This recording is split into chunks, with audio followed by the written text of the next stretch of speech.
Welcome to my channel watch and learn. So viewers, इस video में बात करेंगे परफेक्ट स्क्वेयर्स के बारे में कि परफेक्ट स्क्वेयर्स क्या है। इसकी डेफिनेशन विद एग्जांपल आपको इजी वे में समझाऊंगी। अब बेसिकली परफेक्ट स्क्वेयर जो है वो क्या है। When a number is multiplied by itself the product is known as the square of that number. यानी कि जब कोई नंबर खुद से मल्टीप्लाई होता है तो उसका प्रोडक्ट जो है उस नंबर का स्क्वेयर कहलाता है।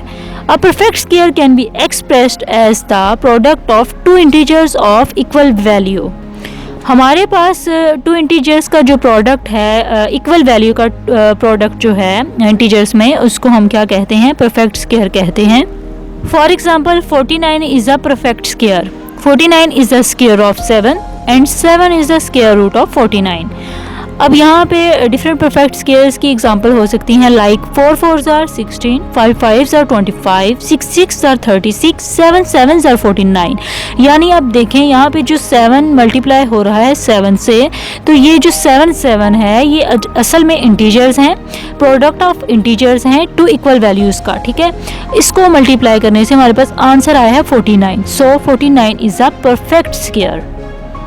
इसी तरह 6 मल्टीप्लाई 6 जो है, 6 मल्टीप्लाई 6 टू इंटीजर्स यानी प्रोडक्ट ऑफ टू इंटीजर्स है इक्वल वैल्यू का। सो इसको जब हमने मल्टीप्लाई किया हमारा आंसर आया 36। सो 36 is a perfect square. I hope so आपको ये सिंपल सा कंसेप्ट क्लियर हो गया होगा। For more latest and informative videos kindly subscribe my channel.